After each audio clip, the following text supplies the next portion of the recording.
Don't you dare give me shit for day drinking. This is a very bad movie. If you want, give me shit for day drinking the cheap stuff, but if you feel that I should be day drinking more expensively... Okay, so The Crow. Yes, we have finally gotten around to remaking The Crow, which is completely different from the sequels to The Crow that were exactly like the first movie, or the TV show that was exactly like the first movie, which was only vaguely reminiscent from the comic, which had a very thin premise. And okay, now that we've gotten officially around to shitty remake stage, can we admit that the first Crow was only just okay, and getting by on style and the very tragic mythology behind Brandon Lee passing away much too young in a horrifying accident on set in a movie about a guy who comes back from the dead as a zombie action hero is what put that one over the top as a memorable film? Not that it's not memorable in its own right, and probably wouldn't have been memorable as a goth rock movie touchstone, but just to put in perspective, remaking The Crow in and of itself is not some untouchably sacred concept, and yet this new one still manages to suck below that. We're talking about an ultimate style over substance, fairly empty sort of movie that hit at exactly the right time and came with an above the actual movie aura of importance that put it over the top, and this can't even rise to that. But okay, I assume everyone is familiar with the general concept behind The Crow. Every one of these is pretty much the same idea. There's a person, usually some sort of artist, musician, or otherwise tormented young soul, who is murdered along with their loved one because of mythology that's sort of culled from cultural myth, but basically made up for this franchise. There's this idea that a crow ferries the souls of the recently dead to and from the afterlife, but if you die in an extremely sad way, a crow can bring you back to kill people who killed you. That's the idea. So it's a zombie action hero. And, credit where due, outside the fact that Brandon Lee really did show the first signs that he would be a genuinely great action hero had he not been taken from us in the first Crow. Part of what made that movie interesting, apart from the lead and the overwhelming sense of atmosphere that it piled on to fill in between what is, again, purposefully a thin, straightforward action narrative, is the fact that we're basically watching a slasher movie from the perspective of a righteously justified slasher. Like, it's almost comical how outmatched the bad guys are by the good guy in the first movie. They're all fundamentally human. The main bad guy is kind of weird and over the top, but he's still just a guy. The henchmen are just schlubby thugs waiting to get killed. And then this guy who cannot be killed, who has the forces of life and death on his side, who has a cool look and powers and knows basic martial arts and can play guitar on the roof and shit, comes along and does catchphrases, kicks the shit out of them, and gets ironic kills off, and we're just waiting for him to show up and overpower them, is cool. Like, the bad guys never have a chance. We're rooting for this, ninja zombie Terminator to come waste everybody is kind of fun. It's a power fantasy inside a revenge fantasy. Usually you only get one or the other. And it also gets going really, really fast. Like, the hero is dead within the first couple minutes of The Crow,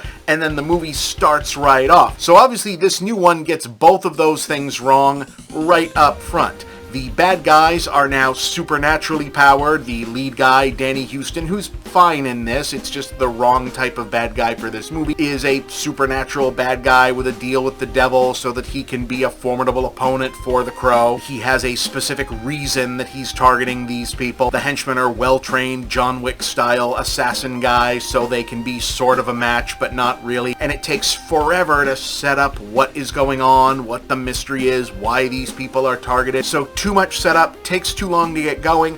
The only thing that it does right, honestly, is almost commit to not even trying to copy Brandon Lee, which you never are going to get right. Instead, they've got Bill Skarsgård, who is an interesting choice for this because he's sort of weird, but but also he works as an action hero. Like, his whole shtick in movie after movie now is that he's big and cut and ripped Swedish guy, but also he's got kind of a weird, quirky guy face, and those two things don't seem to go together. Like, you don't usually have the perfect face for a murder clown and also Earth's longest torso, which is sort of perfect to kind of play this specific hero, just not in this version of this movie. Because what they've dialed in on is we're never going to get another guy who can be a goth and also Bruce Lee's actual kid, so maybe we just won't do that. We'll just have this guy be a resurrected undead guy who's in pretty good shape,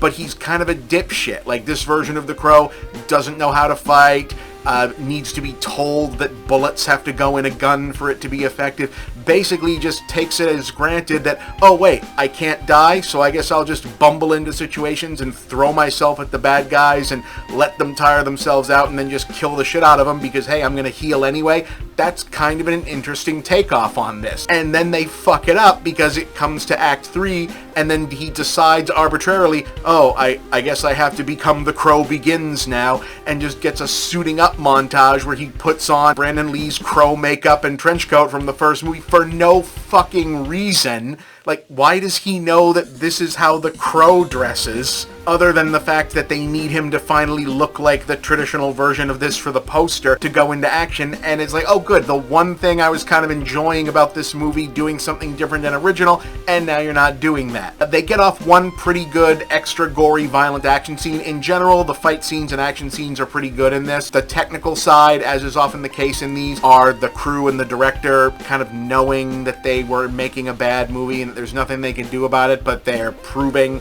that they can shoot action and fights and beheadings and slicings and shootings, which all look badass. There is a very long, extended, hey, look what we can do action scene in this, which, taken on its own, I'm pretty sure they've already actually released this on YouTube, so people can just watch it and say, hey, maybe the rest of the movie looks like this. It doesn't, but it is pretty cool. It's like an opera house, slice and dice, shootout, beatdown.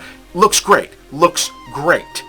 But the rest of it is garbage. And yes, I'm rambling incoherently about this. Didn't write anything down, just watched it because there was no press screening here. And I really was just shocked that they were taking so long to do the build-up and tell us this is who this guy is, this is how he meets the girl, this is what movie do you think you're making? No one needs to know this. Especially because once the doomed couple characters are together, they have a good vibe, they have good chemistry, you feel bad for them when they get killed, which is like the bare minimum thing to clear in this, and it has this real sense of what you want to get right, which is, oh, they were just two dumb kids just hanging out and just wanting to be in love and make music and get high, and these bad guys showed up and killed them, and that's what's tragic about this. And of course he wants to come back and get revenge, because why would life take this away from these people who had everything to live for? But loading in all this backstory where the bad guys who are actually demons, and they have this specific vendetta against the girl, and she knew they were coming and should have like done something about that because she has this evidence that she's been hiding, like, ruins that. It takes away the just two innocent kids hanging out and having their lives ruined for no reason. There is a reason. They actually could have taken steps to prevent this happening. And I don't know why, of a movie that feels very much like it was made from studio notes. Like the whole thing where, no, we have to make the bad guys competent and threatening because people will complain that the good guys overpowered. That was definitely a studio note at some point. If that was a note, why wasn't basic story structure a note? If I made notes for this review, it would have been a note about that. Anyway, this sucks. If you do go to see it, which, I mean, I want people to support movies in theaters, so I guess I'm glad that this came out in theaters instead of going direct to streaming, which is what the kind of movie that it feels like. So if you do need to go see it, yes, the big, epic, gory opera house fight scenes where he's chopping people's heads off and getting blown away with guns, and they basically have to come up with cool ways for, hey, how would a guy who doesn't care about getting shot and stabbed himself use that to his advantage? Yeah, it is kind of worth seeing for that at like a matinee price. Sure, go spend some money on popcorn, help keep your local theater open, I guess. On its own, this is a 4 out of 10. Yeah, not good. It is definitely mid-August.